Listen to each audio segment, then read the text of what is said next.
नमस्कार।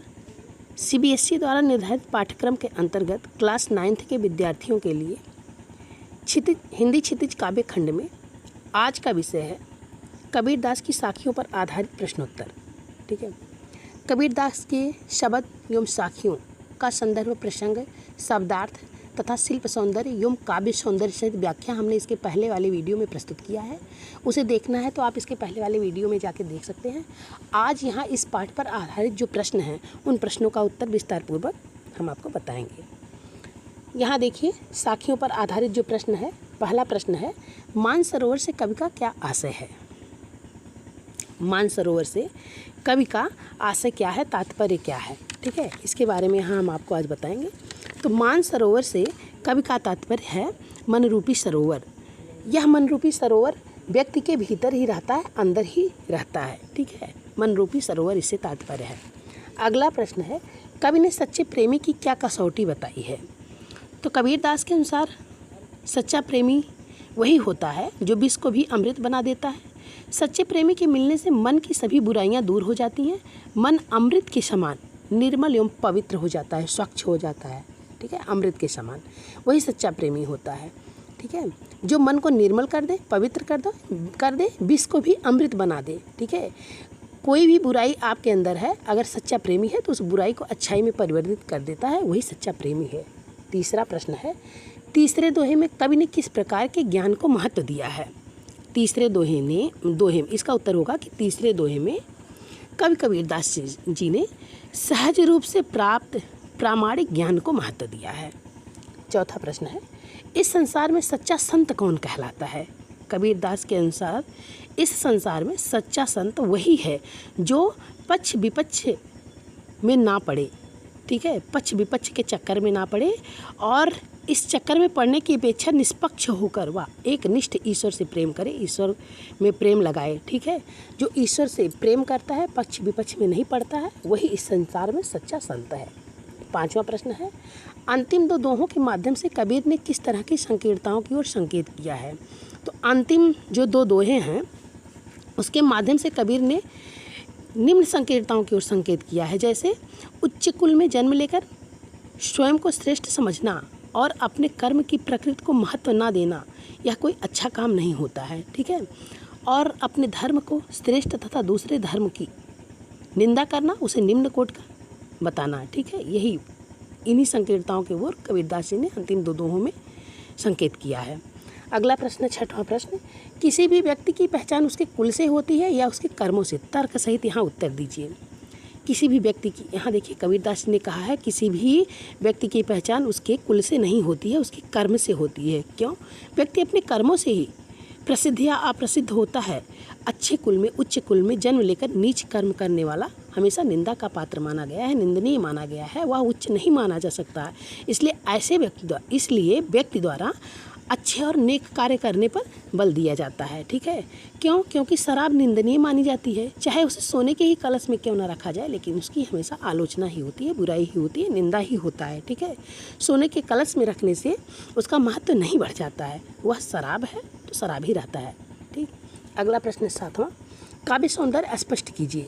हस्ती चढ़िए ज्ञान को, सहज दुलीचा डाल, श्वान रूप संसार है, भूखंदे झकमार। वैसे तो हाँ, हमने इसका काव्य सौंदर्य आपको समझाते समय, ठीक है, जब साखियों को समझाया है वहीं बताया है, लेकिन अब यहाँ प्रश्न है तो प्रश्न के उत्तर के रूप में आप इसके काव्य सौंदर्य को देख लीजिए। ठीक है, अब यहाँ क्या है, हस्ती चढ़िए ज्ञान की।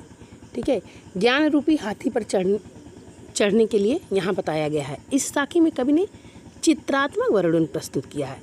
सहज साधक मस्ती से हाथी की तरह चले जा रहे हैं और संसार के कुत्ते जो हैं, कुत्ते लोग संसार के जो हैं उन अज्ञानी लोगों को, स्वानुरूप संसार में जो अज्ञानी लोग हैं, मतलब कुत्ते रूपी लोग हैं, भौंक भौंक कर अपना समय व्यर्थ ही बर्बाद करते हैं। संसार में जो लोग अज्ञानी हैं उनको यहाँ कबीरदास ने कुत्ते का दर्जा दिया है। ठीक है, वे लोग बिना मतलब एक दूसरे की बुराई करते रहते हैं। किसी ज्ञानी व्यक्ति को देखते हैं तो ईश्वर में अपना मन नहीं लगाते हैं और नहीं उसी की बुराई शुरू कर देते हैं।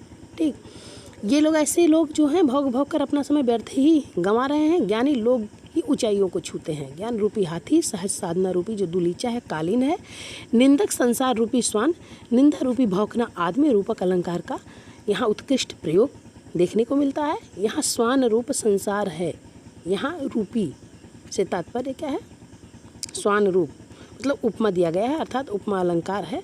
तथा झकमार मुहावरे का प्रयोग यहाँ क्या है, विशेष रूप से उल्लेखनीय है। झकमार जो मुहावरा है उसका प्रयोग यहाँ विशेष रूप से उल्लेखनीय है। अगला जो शब्द पर आधारित प्रश्न है उसमें देखिए, मनुष्य ईश्वर को कहाँ कहाँ ढूंढता है। मनुष्य ईश्वर को काबा, देखिए वहाँ मतलब पद में दिया गया है कि मंदिर, मस्जिद, काबा, काशी, कैलाश जैसे तीर्थ स्थलों पर मनुष्य ईश्वर को क्या करता है, ढूंढता है। अगला प्रश्न है, कबीर ने ईश्वर प्राप्ति के लिए किन प्रचलित विश्वासों का खंडन किया है। कबीर दास ने ईश्वर की प्राप्ति के लिए, ठीक है, बहुत सारे प्रचलित अंधविश्वासों का खंडन किया है। जैसे लोग प्रायः मंदिर, मस्जिद, काबा तथा कैलाश पर्वत जैसे तीर्थ स्थलों पर पूजा पाठ करके ईश्वर को प्राप्त करना चाहते हैं। वे कठिन योग वैराग धारण करके ईश्वर को पाना चाहते हैं। कबीर ने ऐसी सभी धारणाओं को खंडित किया है, सभी धारणाओं का खंडन किया है। अगला प्रश्न है, कबीर ने ईश्वर को सब श्वासों की श्वास में क्यों कहा है। कबीर ने ईश्वर को सब श्वासों की श्वास में इसलिए कहा है क्योंकि ईश्वर कण कण में व्याप्त है, वह हर प्राणी के भीतर वास करता है, वह सभी प्राणियों की सांसों में मौजूद है, घट घट में ईश्वर व्याप्त है। अगला प्रश्न है 11वां प्रश्न, कबीर ने ज्ञान के आगमन की तुलना सामान्य हवा से न कर आंधी से क्यों की है। ज्ञान का जो आगमन होता है तो आंधी से उसकी तुलना क्यों की गई है, ठीक है। कबीर ने ज्ञान के आगमन की तुलना सामान्य हवा से ना करके आंधी से इसलिए किया है क्योंकि सामान्य हवा से स्थिति में कोई बहुत विशेष अंतर नहीं आता है। आंधी की गति बहुत तेज होती है, वह अपने साथ सब कुछ उड़ा कर ले जाती है। अज्ञान की जड़ें बहुत गहरी होती हैं, सामान्य हवा इन जड़ों को उखाड़ने में असमर्थ होती है, इसीलिए आंधी ही इन गहरी जड़ों को उखाड़ सकती है, ऐसा कबीरदास का मानना है और इसीलिए इन्होंने आंधी से उसकी तुलना की है, ठीक है। आगे देखिए, अगला प्रश्न है, ज्ञान की आंधी का भक्त के जीवन पर क्या प्रभाव पड़ता है। तो ज्ञान की आंधी का भक्त के जीवन पर बहुत ही गहरा प्रभाव डालता है। भक्त के मन में स्थित विकार स्वयं नष्ट हो जाते हैं। ज्ञान की आंधी के आते ही भ्रम के सभी छप्पर टूट जाते हैं जिसे सांसारिक मोह माया ने बांध रखा था। ऐसा होने पर भक्त का मन निर्मल हो जाता है। अगला प्रश्न है, भाव स्पष्ट कीजिए। हित चित की दो थूनी गिरानी, मुँह बलिंदा टूटा, ठीक। अब यहाँ देखिए, ज्ञान की आंधी के आते ही भ्रम के सभी छप्पर टूट गए और जिस सांसारिक मोह माया रूपी बलिंदे ने बांध रखा था, रस्सी ने बांध रखा था, ऐसे सभी छप्पर टूट गए। और आंधी पीछे जो जल बूठा, प्रेम हरिजन भीना, इसका भावार्थ होगा जिस प्रकार आंधी के बाद वर्षा होने से सभी कुछ भीग जाता है, उसी प्रकार ज्ञान के आगमन पर मन भगवान की भक्ति एवं प्रेम में लीन हो जाता है, भीग जाता है, ठीक है। अगला प्रश्न देखिए, संकलित साखियों और पदों के आधार पर कबीर के धार्मिक और सांप्रदायिक सद्भाव संबंधी विचारों पर अपना प्रकाश डालिए। तो यहाँ रचना एवं अभिव्यक्ति है, ये तो आप लोगों को करना है, लेकिन ठीक है इसको भी हम बता देते हैं, ठीक है। कबीर जी ने आत्मा परमात्मा के संबंध में रहस्य समझाया है। आत्मा परमात्मा का ही अंश है, ऐसा कबीरदास जी ने बताया है, ठीक है। अतः मनुष्य के इधर उधर भटकने की कोई आवश्यकता नहीं है। भक्त को सहज साधना करनी चाहिए, कोई दिखावा नहीं होना चाहिए। आजकल की भक्ति में ढोंग व आडंबरों का दिखावा किया जाता है। व्यक्ति को पक्ष विपक्ष के झंझट में ना पड़कर निरपेक्ष, तटस्थ या निष्पक्ष होकर ईश्वर के भजन में लीन रहना चाहिए। ऐसे व्यक्ति को ही ज्ञानी समझा जाता है। राम और रहीम एक ही हैं, ठीक है। उनके नाम को लेकर किसी प्रकार का भेदभाव उत्पन्न करना ठीक नहीं है। आज अच्छा जीवन वही व्यक्ति जी सकता है जो किसी संप्रदाय के चक्कर में ना पड़कर अपने कर्तव्य के पथ पर अग्रसर होता चला जाए। धर्म संप्रदाय के चक्कर में कुछ हासिल नहीं होता। इन सब झंझटों से दूर रहने वाला ही सही एवं सार्थक ढंग से जीवन जी सकता है। हिंदू और मुस्लिम दोनों धर्मों के इष्टों की सत्ता एक ही है, दोनों एक ही हैं, ठीक है।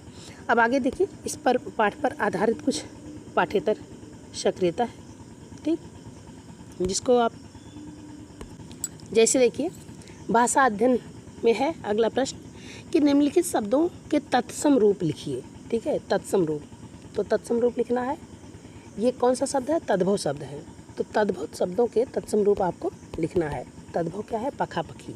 पखा पखी का तत्सम क्या होगा, पक्ष और विपक्ष,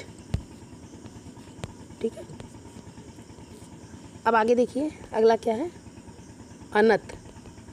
अनत का तत्सम क्या होगा, अनत का तत्सम होगा अन्यत्र। क्या होगा, अन्यत्र, योग है, अगला शब्द क्या है? जोग। अगला शब्द क्या है? जोग। जोग का तत्सम क्या होगा? योग, योग साधना जिसको कहते हैं आप, ठीक है।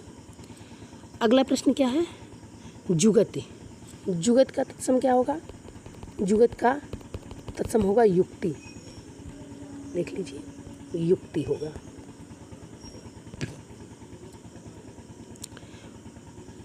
अगला क्या है? बैराग। बैराग, बैराग का तत्सम क्या होगा? वैराग्य।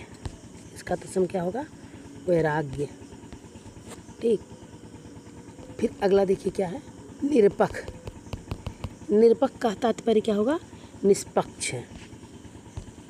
निष्पक्ष, यह किसका तत्सम होगा? निरपक्ष का तत्सम होगा, ठीक है। इस प्रकार से अब आगे देख लीजिए, पाठ्येतर कुछ सक्रियता है, ठीक।